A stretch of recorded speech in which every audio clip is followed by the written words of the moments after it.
Suffolk Pod Show is produced and managed by podtalk.co.uk. I'm Mark Mason. And I'm Susanna Hornby. Episode 20. Susanna is talking to Jason Singh from Tattersalls in Newmarket.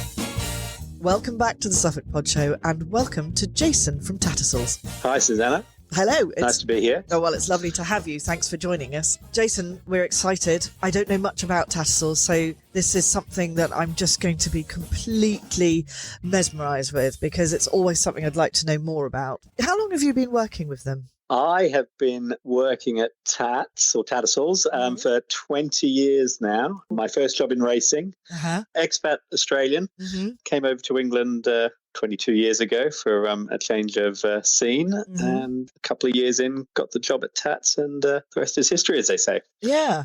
You have a background in racing beforehand? No, just as a very enthusiastic punter and race goer, I guess. Look, growing up in Australia, it's very much a part of the culture there. You know, it's on it's in the papers, it's on TV, much like here in England.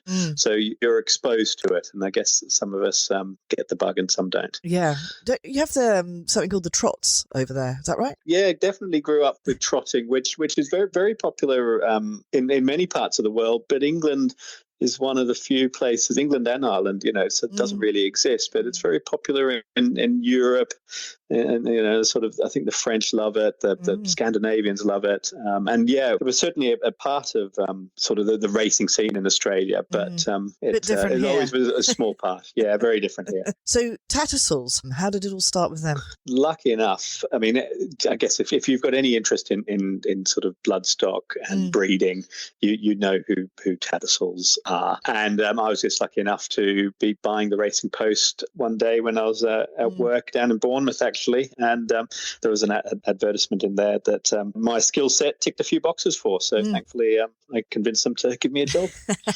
So you moved up and across to Newmarket. That's right. Definitely had no ties with Bournemouth. So I'm happy to move over to Newmarket, which was, I think I'd been probably when I was just travelling around backpacking sort of a few years earlier than that. I had come to Newmarket, and it was my first visit to Newmarket, and I did think at the time I'd love to live here at some point of my life. And just the history around Newmarket and involving Newmarket, definitely wanted to be part of it.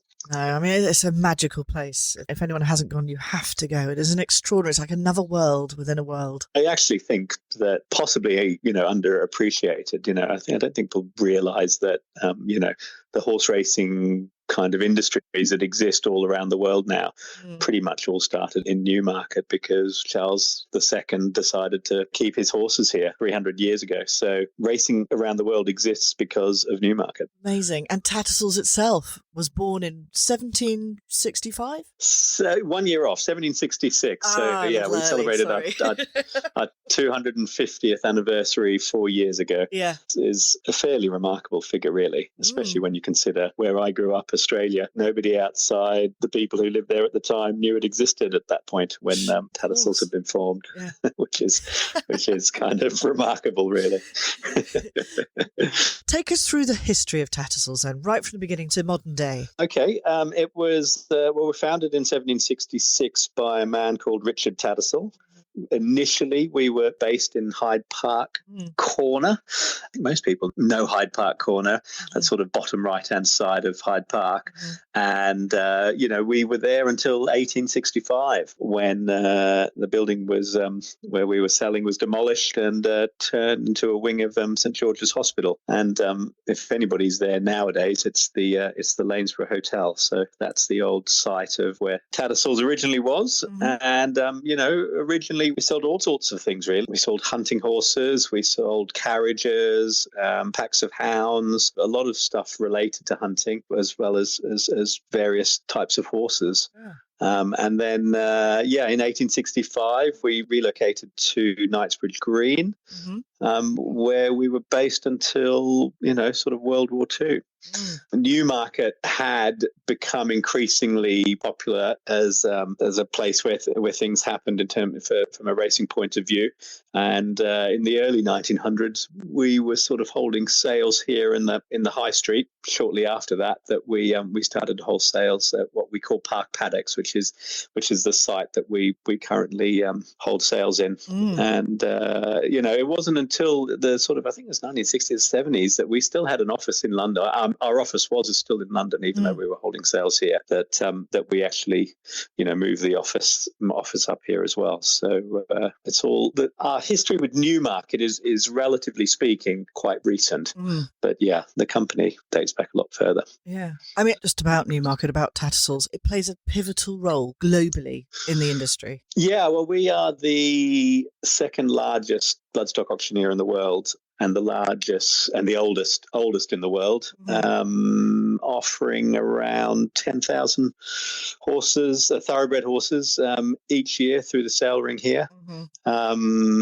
So yeah, we've got sort of sister companies, that sell at Ascot and Cheltenham and in Fairyhouse in Ireland, but the headquarters is here in Newmarket, and the most important part of the business. And in the 3 previous years prior to this year, which was sort of, COVID affected, we top turnover of approximately 300 million guineas, which represents about sort of more than half of the European bloodstock market. That's enormous. Yeah. Yeah, it's a lot of money, and it sort of gives you an indication just of the value of horses traded at auction, public auction, here in Newmarket, and those horses attract people from all around the world into Newmarket. Yeah. Each year, who want to be part of the experience. And there are people who come from all over the world just to be, to experience Newmarket, to experience Tattersalls, to experience where racing began, and all the stud farms here as well. So it's a unique part of the world. It is. It's so special, and so are those horses. Can you tell us the life of a thoroughbred? How does it all begin? Yeah, I guess the life of a thoroughbred, simply put, it's first after it's foaled. Most horses are bred, or mares. The mares tend to be bred in the spring, so that the foals are born in the spring. The reasons for this are there's a couple of reasons. Gives them a better chance to grow and be healthy, rather than being born sort of in the middle of a cold winter sort of thing. But all for the purposes of racing, all horses are aged a year on January 1st. So it makes sense that if you're competing with other horses that are 2 years old and other horses that are 3 years old, you don't want to be at too much of a disadvantage in terms of your birth date, because your maturity will mean you're put at a distinct disadvantage if you're 6 months younger than a horse you're competing against. So horses tend to be born between January and sort of April, May. And then, they spend the first couple of years of their life mostly just in fields, growing up and being looked after and becoming healthy horses. And then at some point, that could be at the end of their first year of birth, they might go to a sale. We have a very big sale called the December foal sale, or they may be kept to sell. It all depends whether the person who's bred the horse intends to race them or to sell them. Yeah. If they want to race them, they'll be, left in a field to mature probably until they're almost 2 years old, at which point they will head to a breaker who will, teach them to get accustomed to wearing a saddle and a bridle and all the respective tack before they then go to a racehorse trainer. If they are being bred commercially and the person who breeds them wishes to sell them, then they'll come to a sale, possibly the foal sale. here, possibly a yearling sale here, possibly both. There are people who come along to our foal sales who want to buy a foal to then try and sell it as a yearling and try and make some money. So there are lots of different participants in our industry that are involved at different stages. The key part amongst all of this is then when the horse becomes a racehorse, because that really is whatever anybody's doing, that's the key thing that they've been bred to do, is to race. That is the ultimate test of a racehorse, is its ability on the racecourse. Yeah. I think it's quite remarkable, the sheer will of the horse too, and they absolutely love it. I think people often think they don't, but they do. Well, I mean, you only have to look at horses in a paddock and watch them running around, and they are a herd animal. They like to gallop together. Amongst that herd, there is, like it is in nature, there are horses who will impose their will and want to be the dominant horse amongst them, and there are those that don't. And part of the key is trying to either breed a horse who wants to be the king of the pack, or trying to buy one who wants to be. Yeah. Now, if I was interested in racing horses, I would know right back to when the horse was, shall we say, being made, or rather when the mare was covered, or whatever the expression is. Sorry, I would be looking at that horse from the very moment it comes into its world. One of the things, because the thoroughbred is a relatively new invention, so to speak, there's really only about 350 years of breeding all thoroughbreds anywhere in the world to be admitted to their respective stud books in each country. They have to trace in their male line to one of 3 stallions that existed back in the, I think, 1650s to 1750s. Oh, okay. Pedigrees are all there for everybody to see. That's one of the great challenges, is to match together a horse's pedigree with its physical attributes to see what try and buy or try and breed a superior racehorse. Yeah. The great thing is that, of course, it does make sense that a physical equivalent, the thoroughbred equivalent of a Usain Bolt, might be more likely to run quicker than an animal that doesn't quite have the same physical attributes.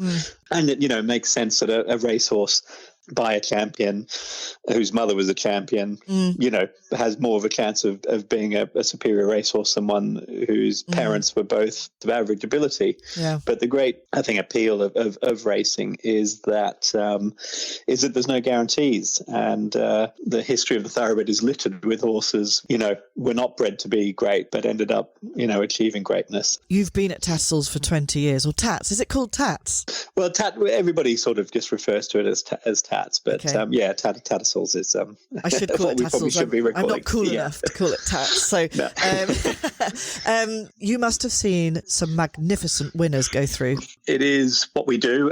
People come back to Tattersall's every year because they know that they can buy a champion, whether it's for $1 million guineas or whether it's for 5 or 10,000 guineas. The great excitement is that great horses are bought at all different price ranges. If we didn't sell those good horses, people would stop coming here to buy. So it is, there's plenty of great horses that have been through the ring. The sort of race that we love to, sell the winner of is something like the Derby at Epsom, one of the great races in the world. Since I've been there's been 7 Derby winners that have gone through the ring at Tattersalls as yearlings. As most yearlings? Recently, wow, okay. Bought as yearlings. So most recently in the last decade, Golden Horn, Australia and Camelot all went through the ring. But a little bit further back than that, I think it was 2006 or 7, a horse called Sir Percy won the Derby. He was bought here as a yearling for 16,000 guineas, and that's kind of the thing that everybody wants to be part of, because I mean that's an amount of money that realistically, a few mates in the pub could have put a small syndicate together to buy. So that's the sort of thing that dreams are made of. So what we all want to be. And guineas, what is the correlation between a guinea and a pound? A guinea is £1.05, or in the old, it used to be referred to £1 and a shilling, or 21 shillings. Yep. And typically what used to happen is that the vendor of the horse they were bringing to sale would get the pound and we would keep the shilling as our commission. Right. So it's one of those things that it it still suits the way we do business today. Our commission is still 5% on the sale price. And so whilst we sell in guineas in the sale ring, I think we're the only company in the world that still uses the currency. Anybody who buys a horse here or sells a horse here will get an invoice in sterling. But yeah, it's a nice part of history that still serves our business and industry well. Let's talk about this last year, because things have had to be surely very different for you with not so much racing, but all these COVID measurements. I think for everybody, it's been a sort of remarkable and crazy year. For the racing industry, probably the most important thing to happen for us was that we managed to get racing restarted at the start of June. Everything that happens in the racing and breeding industry relies on racing. Yeah. Horses that are 2-year-olds, I mean, all those 2-year-old races need to be run. All the 3-year-old races need to be run. If they're not run, horses, the yearlings aren't sold, which means the foals, the whole thing requires racing to happen. So step one was when racing restarted, even behind closed doors, was incredibly important for the whole industry. Of course, it's been disappointing to be running these, great races, the Derby, Royal Ascot, all of those sort of things without crowds there. Yeah. And whilst that is sad, at least the wheels have been able to keep turning. Yeah. The second most important thing was that we were able to hold sales. Yeah. All of the, the breeding industry, everything that happens requires somebody to get a paycheck for selling their foal or their yearling that then allows them, to pay for service fees, that sort of thing. Absolutely. So we held our October yearling sale, book 1, 2 and 3 at the start of October. They went better than our wildest dreams could have imagined relative to, previous years. I mean, the market dropped a little bit, which was, to be expected, but nowhere near as much as we were prepared for. So that was a huge fillip, I think, to the industry. And that then meant that the foal sales were better than expected, which then resulted in the breeding stock sales being better than expected. So, look, it's been difficult for everybody, far from ideal for everybody, but I think the end result of the sales throughout the year gave everybody a little bit of positivity and hope for the future. It was much better than everybody expected. I think what's been very positive is that there's still people who want to own a racehorse even in these difficult times. So it's been tough, and undoubtedly we've got some tough months ahead still. But I think everybody can see the light at the end of the tunnel. And one of the great things about racing is that by its very nature, it attracts people that need to be optimistic. Racehorse owners are by nature optimistic people. So, it. I was just about to say you're having a sale in February. Yes, we've got the February sale scheduled for February 4th and 5th. The catalogue's just gone to the printers. Got approximately 500 entries for that. At this point, we're hoping that we will be able to go ahead with it. We held our December sales at the end of November and start of December during lockdown. The restrictions that were in place allowed livestock auctions to continue. So we were able to hold those, with plenty of protocols in place here at the sales to ensure that, they were held safely. The degree of uncertainty with everything at the moment is high, so we naturally will have prepared in case we need to switch the sale to being a virtual sale or an online sale. I guess we'll have to see how the next few weeks plays out. I mean, are the sales online anyway? Can anybody watch them? Anybody can look at them on our website. And we introduced this year both in internet bidding and telephone bidding for people, because obviously, a huge part of our sales are people travelling from throughout the world here to Newmarket to be part of them. That was made much more difficult this year. So what's happened is a lot more people are using photos and videos of their horses and making sure they're up on the website so people can see the horses. Local agents and trainers are doing a lot of the groundwork, looking at horses for people from overseas. But then a lot of people overseas are, doing the bidding themselves on the internet. whilst the live sale is being held here, or even, if they're not confident in using that technology, giving one of the team here at Tattersall to help them. I was going to say, it's not something you want to make a mistake on, bidding on a million guinea horse.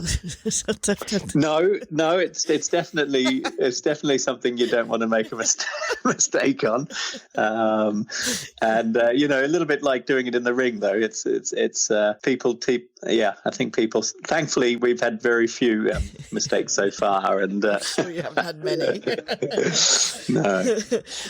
Thank you so much for giving us an insight. Now, this next sale, what are the dates? 4th and 5th of February for the February sale, and then after that, it's mid-April to the Craven Breeze up sale. Okay. Well, we wish you much success and luck with those sales, of course, and thank you so much, Jason, for spending some time and telling us about Tattersalls and all that you do. It is remarkable. Well, it's been great to chat, Susanna, and when things do return to normal, yourself and any of your listeners are more than welcome to come and watch a sale at Tats. It's great theatre and well worth a visit. Oh, we're coming. We are definitely coming.